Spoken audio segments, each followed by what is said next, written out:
नमस्कार, gardening aesthetics के लिए मैं अनीता दिनेश आपका स्वागत करती हूँ। बहुत सारे लोग जो मेरे वीडियोस देखते हैं उनसे मेरी गुजारिश है कि प्लीज़ आप मेरे चैनल को सब्सक्राइब कीजिए और मेरे साथ जुड़ करके मेरी गार्डनिंग कम्युनिटी का हिस्सा बनिए। पिछले वीडियो में मैंने आपको टेबल टॉप पाम के साथ miniature garden rock garden prepare करना सिखाया था। इस वीडियो में मैं आपको टेबल टॉप पाम के बारे में पूरी जानकारी दूंगी। इसकी केयर कैसे करें, इसको कैसे मेंटेन करें, इसको कैसे प्रोपगेट करें, या फिर आप इसको कहाँ लगा सकते हैं। सिर्फ छोटे पॉट में लगा सकते हैं या फिर बड़े प्लांटर्स में भी लगा सकते हैं। टेबल टॉप पाम से रिलेटेड सारी इंफॉर्मेशन मैं आपको इस वीडियो में दूंगी। जिन लोगों ने पिछले वीडियो को पसंद किया होगा या उनको लगा होगा कि वो ऐसा एक मिनिएचर गार्डन आसानी से प्रिपेयर कर सकते हैं, तो उनके लिए टेबल टॉप के बारे में इसमें पूरी जानकारी मिलेगी, ताकि आप अपने गार्डन को बनाने के बाद उसको प्रॉपर उसकी केयर कर सके, उसको मेंटेन कर सके। तो चलिए देर न करते हुए शुरू करते हैं। काफ़ी लंबे समय से इंडोर्स में लगाई जाने वाली ये पाम की जो वैरायटी है, इसको chamaedorea elegans, neanthe bella palm, fish tail miniature dwarf palm, table top palm, parlour palm, न जाने कितने नामों से इसको पुकारा जाता है। और जिन लोगों के पास स्पेस की कमी है, जो चाहते हैं बैम्बू पाम लगाना इंडोर्स में या फिर एरेका पाम लगाना, मगर स्पेस के क्रंच के कारण, स्पेस की कमी के कारण, रूम के छोटे होने के कारण, जगह ना होने के कारण लगा नहीं पाते हैं, उनके लिए तो ये एक आइडियल वैरायटी है। और आप इस पाम की जो वैरायटी को यूज़ करके आप अपने इंडोर्स को सजा सकते हैं, छोटे टेबल टॉप गार्डन्स बना सकते हैं, या फिर इनको छोटे पॉट्स में लगा करके अपने रूम में कहीं पर भी रख सकते हैं। पार्लर पाम यानी कि नींद बेला पाम, ये 6 से लेकर के 14 इंचेस तक कंटेनर्स में इसकी ग्रोथ होती है। इसके साथ ही साथ जब इसको आप ज़मीन में लगा देंगे तो ये 3 से 4 फीट लंबा होता है। इसको लगाने का सबसे अच्छा तरीका है इसको क्लस्टर्स में लगाया जाए, यानी कि आप 3-4 प्लांट को ग्रुप में लगाएं, और तब ये बहुत ही विजुअली इम्पैक्टफुल होता है। इसके आप मिनिएचर गार्डन्स बना सकते हैं और भी तरह तरह के क्रिएटिव आइडियाज़ यूज़ करके, ट्रे गार्डन, डिश गार्डन्स, कई तरह से इस प्लांट को लगा करके आप अपने इंडोर्स की खूबसूरती को बढ़ा सकते हैं। पार्लर यानी कि टेबल टॉप पाम एक सीजनल ब्लूमर होता है और ये सीज़न में छोटे येलो फ्लावर्स को वो प्रोड्यूस करता है, और ये फ्लावर्स जो होते हैं वो क्लस्टर्स में होते हैं, और स्प्रिंग टाइम में ज़्यादातर इनमें जो फ्लावरिंग है वो होती है, पर प्लांट को प्रॉपर लाइटिंग की ज़रूरत होती है फ्लावरिंग के लिए। इसके साथ ही साथ बहुत सारे जो टेबल टॉप पाम्स होते हैं उनमें फ्लावरिंग नहीं होती है। ये प्लांट डाइशियस होते हैं, इसका मतलब ये है कि ये मेल और फीमेल दोनों ही होते हैं। लो लाइट्स में आपके जो पार्लर पाम हैं, इनकी लीव्स काफ़ी डार्क ग्रीन कलर की हो जाती हैं, और जब आप अगर लाइटिंग को मेंटेन रखते हैं, 3 से 4-5 घंटे की इनडायरेक्ट सनलाइट प्रोवाइड कराते हैं, तो फिर ये इनकी जो लीव्स होती हैं वो थोड़ी सी लाइट कलर की, मीडियम लाइट कलर की हो जाती हैं।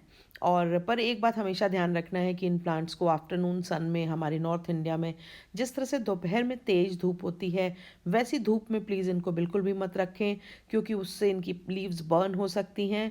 गर्मियों के दिनों में इनको मॉर्निंग सन या ब्राइट फिल्टर्ड लाइट वाले एरियाज़ में रखें, जहाँ पर बहुत ज़्यादा सनलाइट तेज़ ना आती हो आफ्टरनून की, क्योंकि बहुत तेज़ सनलाइट इनके लीव्स पर ब्लीचिंग इफेक्ट ला देगी, यानी कि इनके पत्तियों का जो कलर है, जो शाइन है, वो उड़ जाएगी। पार्लर पम्प्स बहुत ज़्यादा टेम्परेचर सेंसिटिव नहीं है, अनलेस की टेम्परेचर बहुत ज़्यादा कम, यानी कि हमारे यहाँ जो विंटर में फ्रॉस्ट वाला मौसम होता है वो हो, या फिर गर्मियों में बहुत तेज़ जो लू चलती है या टेम्परेचर के ऊपर चला जाता है, ये जो टेम्परेचर्स हैं ये इस प्लांट के लिए परेशानी का कारण होते हैं। पर नॉर्मली हमारे यहाँ अगर आप इसको फिल्टर्ड सनलाइट एरिया में रखें और बहुत ज़्यादा फ्रॉस्ट में, ओपन में ना रखा हो, तो ये प्लांट आराम से चलता रहता है और इसमें किसी भी तरह की कोई भी दिक्कत नहीं होती है। पर अगर जैसे ही धूप ज़्यादा होगी तो इसकी लीव्स टिप्स पर ब्राउन होने लगेंगी, जैसे ही ठंड बहुत ज़्यादा होगी तो भी इसकी लीव्स पर ब्राउन स्पॉट्स आने लगेंगे। पार्लर पाम को बहुत ज़्यादा पानी की ज़रूरत नहीं होती है, यानी कि जब इस प्लांट की आपकी जो सॉयल है वो अच्छे से सूख जाए, तब आप इसमें दोबारा थॉरोली वाटरिंग करें। और इसको रेगुलर बहुत ज़्यादा वाटरिंग ना करें, क्योंकि अगर इस प्लांट में वाटरिंग ज़्यादा करेंगे तो ये प्लांट आपका ख़राब हो जाएगा, इसकी रूट रॉट हो जाएंगी और इसके मरने का डर हो जाएगा। इसलिए अगर आप इनको अंदर रखते हैं तो इंडोर्स रखने के पहले, जिस दिन आप इनको इंडोर्स रखना चाहते हैं उस दिन इनको खूब अच्छे से वाटरिंग कर लें। जब पानी ड्रेन आउट हो जाए तब इनको इंडोर्स ले आएँ, और फिर जब तक ये इंडोर्स में इनका पानी अच्छे से सूख न जाए फिर दोबारा इनमें वाटरिंग ना करें। तो मैं तो ऐसा करती हूँ कि इनको जब अंदर लाती हूँ उसके पहले खूब पानी डाल लेती हूँ, और जब वो पानी ड्रेन आउट हो जाता है फिर इनको अंदर रखती हूँ। अंदर रखने के दौरान इनको पानी बिल्कुल नहीं डालती हूँ, और जब इनका पानी सूखने लगता है तो फिर अर्ली मॉर्निंग इनको या इवनिंग में इनको बाहर निकाल के फिर से इनमें थॉरोली वाटरिंग करके इनको कुछ दिनों तक के लिए, 2-3 दिनों तक के लिए पार्शली शेडी एरिया में रख देती हूँ। इंडोर्स प्लांट के लिए एक चीज़ जो बहुत ही ज़्यादा आसान बना देती है उनकी केयर को, वो है आप 2 सेट रखें।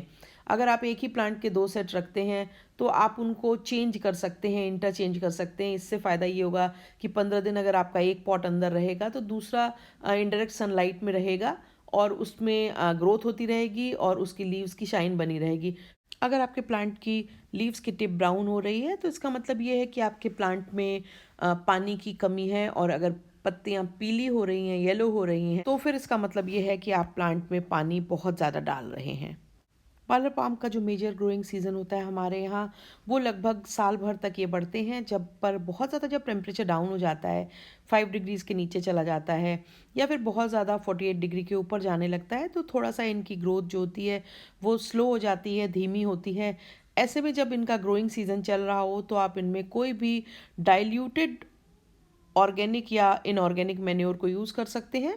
आप चाहे तो एनपीके का डाइल्यूटेड वर्जन यूज़ कर सकते हैं, या फिर आप कोई भी ऑर्गेनिक जो कंपोस्ट होती है उसको आप डाइल्यूटेड वर्जन में यूज़ करें। उसका सबसे बड़ा कारण ये है कि हम जब इन प्लांट्स को इसको लगाते हैं तो ज़्यादातर हमने इसको मिनीचर गार्डन में, ट्रे गार्डन में या डिश गार्डन में लगाया होता है, जिसमें बहुत सारी स्टोन्स वगैरह पड़े होते हैं। तो उनके ऊपर अगर आप ड्राई फर्टिलाइज़र डालेंगे तो वो क्या होगा कि गंदा करेगा आपके स्टोन्स को और ऊपर की सारी डेकोर को। तो इसलिए कोशिश ये करें कि इनमें कोई भी लिक्विड फर्टिलाइज़र को यूज़ करें, और आप इनमें एगशेल और बनाना पील फर्टिलाइज़र को भी यूज़ कर सकते हैं। और इनको जब विंटर्स बहुत ज़्यादा पड़ रही हों तब इनमें फर्टिलाइज़र्स नहीं डालें, क्योंकि उस समय अगर आप इनमें फर्टिलाइज़र डालेंगे तो इनके मरने का खतरा हो जाता है।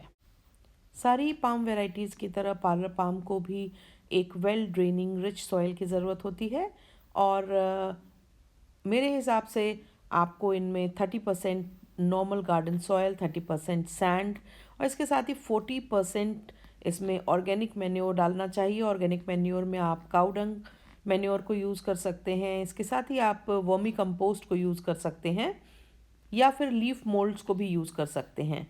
और अगर आप इनको जितना ही अच्छी लगाएंगे उतना ही ये प्लांट की जो ग्रोथ है वो अच्छी होगी। और लगाने के समय अगर उसमें आपने प्रॉपर मात्रा में ऑर्गेनिक मैन्योर डाला हुआ है तो आपको लगभग इनमें साल भर तक तो किसी भी तरह के फर्टिलाइज़र के डालने की भी ज़रूरत नहीं रहेगी, क्योंकि वो तब इनके लिए काफ़ी होगा।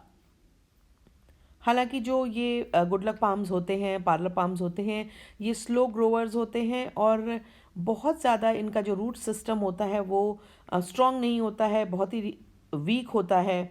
इसलिए आप एक बात को बहुत ध्यान रखें, इनको बार बार रीपॉट ना करें, या इनको एक जगह से निकाल करके दूसरी जगह बार बार ना लगाएं। जिस पॉट में ये पड़े हैं कोशिश करें कि कम से कम 2 साल 3 साल तक वो उसी पॉट में चलते रहें और डिस्टर्ब ना हो।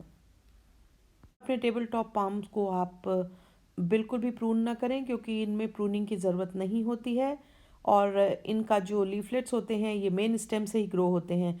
इसलिए अगर आपको लग रहा है कि आपके प्लांट की कुछ पत्तियां पीली पड़ गई हैं या टिप्स ब्राउन हो गई हैं, तो जो अगर टिप्स ब्राउन हैं तो उनको अच्छे सीजर से उन टिप्स को रिमूव कर दें, और अगर पत्तियां पीली हो गई हैं तो पीली पत्तियों को रूट के ऊपर से स्टेम से काट करके हटाएं, पर इनको आप प्रून नहीं कर सकते हैं। पार्लर पाम ओरिजिनली ग्वाटेमाला के प्लांट्स होते हैं और वहाँ पर इनको सीड्स से ग्रो किया जाता है। हमारे यहाँ सीड्स फॉर्म तो हो जाते हैं, मेरे प्लांट्स में कई बार सीड्स फॉर्म हुए, चाहे वो बड़े बैम्बू पाम्स हों या छोटे टेबल टॉप पाम हो, इनमें सीड्स तो फॉर्म होते हैं, पर उन सीड्स को जब मैंने जर्मिनेट करने की कोशिश की तो वो हमारे यहाँ के क्लाइमेट में जर्मिनेट नहीं हुए। इनको हम डिवाइड करके अपने यहाँ प्रोपगेट करें तो वो मेथड बेटर होगा। और जब आपका प्लांट काफ़ी ज़्यादा घना हो जाए तो 2-3 सालों में एक बार आप इनको रिपॉट कर सकते हैं और इनको उसी समय रिपॉट करते समय आप इनको डिवाइड कर सकते हैं। पर डिवीजन मेथड से प्रोपगेट करना थोड़ा सा रिस्की होता है, क्योंकि अगर आपने बहुत ही कुशलता के साथ इनको डिवाइड नहीं किया तो ये प्लांट के लिए डैमेजिंग होता है, क्योंकि मैंने पहले भी बताया है कि इनका जो रूट सिस्टम होता है वो बहुत ज़्यादा डेवलप नहीं होता है। इसलिए अगर आपका प्लांट काफ़ी ज़्यादा रिच हो गया हो, काफ़ी घना हो गया हो, काफ़ी बुशी हो गया हो, तो आप उसको डिवाइड करके प्रोपगेट तो कर सकते हैं, पर आपको ये ध्यान रखना होगा कि आप उस काम को बहुत ही कुशलता के साथ और बहुत ही सफाई से करें। आपके पार्लर पाम्स बहुत ज़्यादा केयरफ्री प्लांट्स होते हैं। अगर आप इनको प्रॉपर लाइटिंग प्रोवाइड कर रहे हो और इनकी वाटरिंग जो है वो प्रॉपर हो, यानी कि आप ना ओवर वाटर कर रहे हो, ना इनको आपने बहुत ही लो लाइट में या बहुत ही हार्श लाइट में रखा हो, तो इनमें किसी भी तरह के पेस्ट की और डिजीज़ की संभावना ना के बराबर होती है।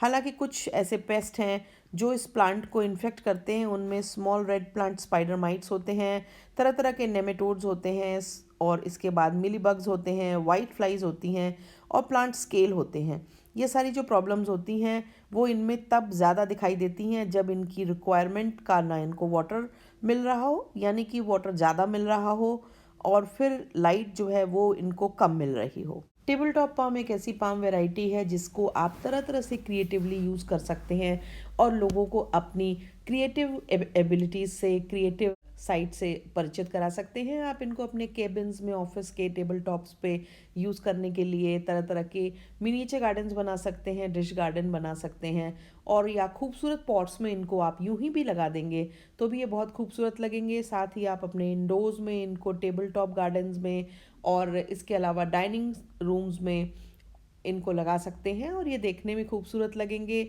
इनको आप फेयरी गार्डन में, डिश गार्डन में, और आप इनको ग्लास जार्स में और ग्लास बॉटल्स में लगा करके तरह तरह के टेरेरियम्स बना सकते हैं।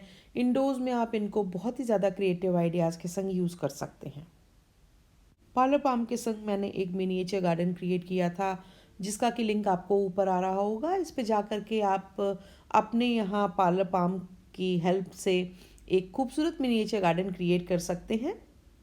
और आगे भी मैं पार्लर पाम को लेकर के तरह तरह के क्रिएटिव आइडियाज़ आपको बताती रहूँगी। और आपको वीडियो कैसा लगा इसको प्लीज कमेंट बॉक्स पे जरूर बताइएगा, क्योंकि आपके जो सुझाव है वो मुझे आगे बेहतर बनाने के लिए वीडियोस को प्रेरित करेंगे और साथ ही साथ इंटरेक्ट करने का एक मौका देंगे।